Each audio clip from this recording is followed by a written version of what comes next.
protect yourself? Because you know how dangerous this world is. How are you protected? I'm prayed. I'm prayed up. So I know what I'm going into. When I go into it, because I lived it for over 20 years.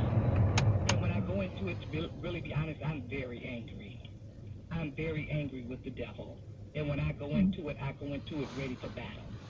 Because I know what I have to do and when I have to do it. I'm sure we have this conversation. Number one, again, the church needs to rise. We need to be the tip of the spear and being compassionate and people who throw out a lifeline and are there to wrapping loving arms, showing the love of Jesus to people who are broken and hurt and scared. And you heard Leslie, if you're not killed by your John or your pimp or an OD, and you try to take your own life. This is war, and that's why I'm glad we get a chance to talk to one of the angels, Leslie King, who fights. We'll hear her story when we return. Sex trafficking in a remarkably better and different way. Congresswoman Linda Smith and I were friends when she served here in Washington before she went back to Washington State, and I praise God for the work that she has and continues to do in this particular area. We have the privilege of talking to a warrior, someone who can say, I was there, I know what it's like, and boy, God uses people who have been wounded in such a powerful way to really show them the power of redemption, love, and forgiveness.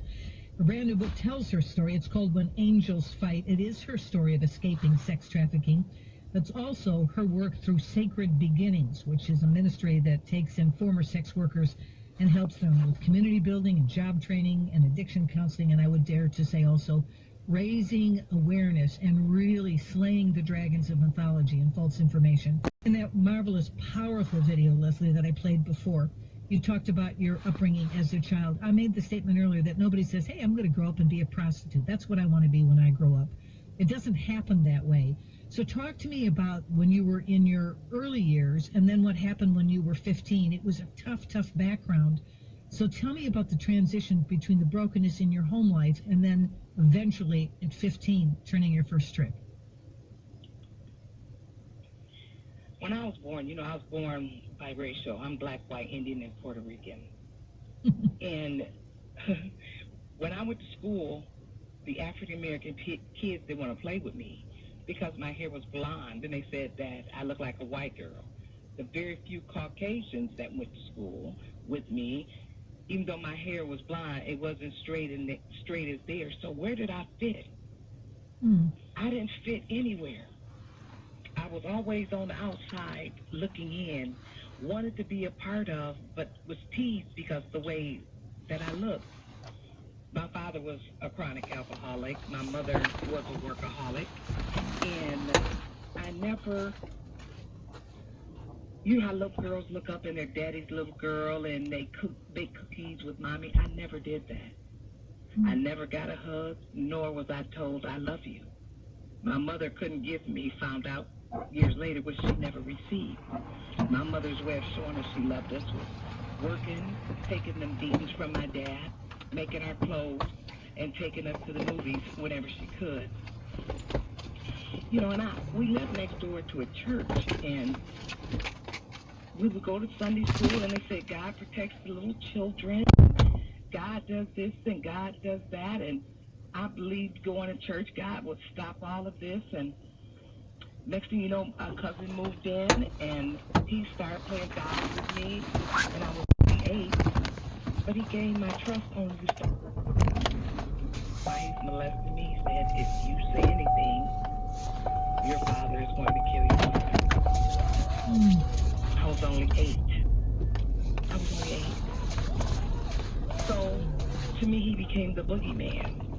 And every time he would come, I would hide my brother and my little sister in the closet. And I would tell them, the boogeyman is going to get you. So I would hide them in the attic. And this went on for a while. And one day I was in the bathroom and I was trying to clean up all the blood.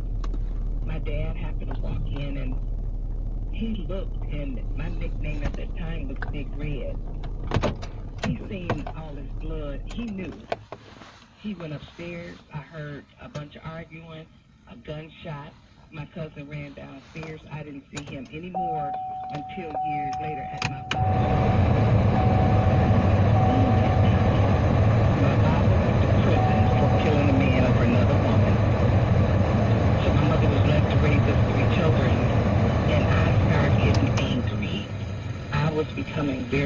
angry, very bitter, and I'm going to church, but why? My mother was taking care of me and my child because I wanted a doll. I'm thinking that babies are dolls, something to love me.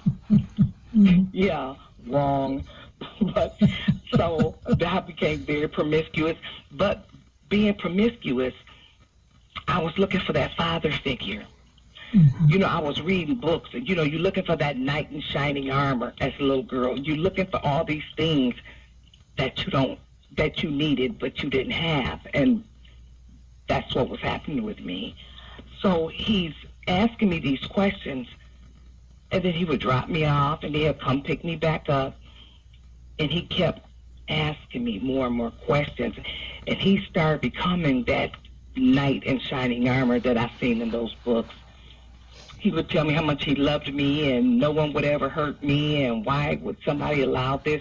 What he was doing was slowly playing with my mind, slowly turning it. And he turned it to where I'm angry with my mother. I'm angry with everybody, but I loved him. Protect me. He was going to make sure I was okay. And we're going to do this. And I'm like, this is the love of my life. At this point, because you haven't a clue that what he's really doing is grooming you to get you in a stable. Let me continue with Leslie King after this. Hooked onto the drugs and the alcohol because I didn't have to think and I didn't have to feel. See, when they see women like me out there, it's like, oh, she's a druggie, she's this, she's that. No, it's cause and effect. You see the effect. What's the cause? I was a little girl, I had hopes and dreams, but those were taken from me. 20 years of my life, over 20 years, have been spent in the life of prostitution and substance abuse, homelessness, degradation. July 4th of 2000, I was tired. I didn't know where else to turn. I was tired of hurting. I just was tired. And I tried to commit suicide. I screamed loud as I could. If there's a God in heaven, if you will help me, man, help me. It's hard for me to describe to people how I felt, but the hug that I never received, I felt that internally so strong. I called my mom. They hadn't seen me in years. My mom came and got me, took me to her house, let me bathe, eat, and sleep. And then I got up and I put myself into drug treatment.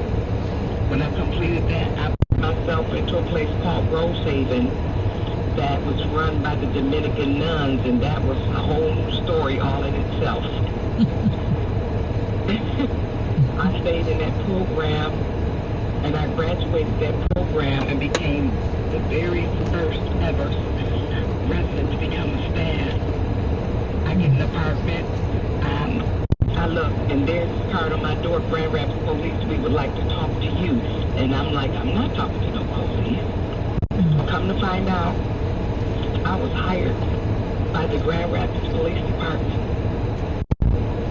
as SWAT, Social Work and Police Partnership, to go out onto the same streets with the same women. We had the same pimps and the same women I used to get high with, and help these women with advocacy in the legal arena. Just, man,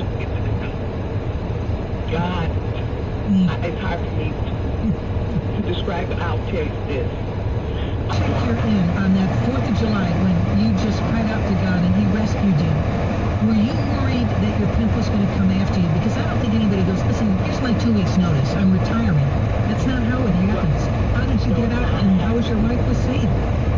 Okay, when at 15, when I was first forced into this life, he told me, if you run, if you tell the police, I'm going to kill your mother, your son, your brother, and your sister, and I'm going to cut your body parts up, and they'll find them scattered around Michigan if they find them at all. Wow. I was so terrified. You got to remember, I was only 15. Exactly, exactly. Let me stop you there, Leslie, only because I'm coming up to a break requires strength as well. So I want to get to the fleeing part. Now, that comes them into an area. Why is the woman very often the one that goes off to jail? There's so many issues to examine here. Leslie tells her story because, again, this isn't an academic study. I know we do a lot of those here in Washington, D.C., but this is her story of escaping sex trafficking and leading a revolt against the darkness.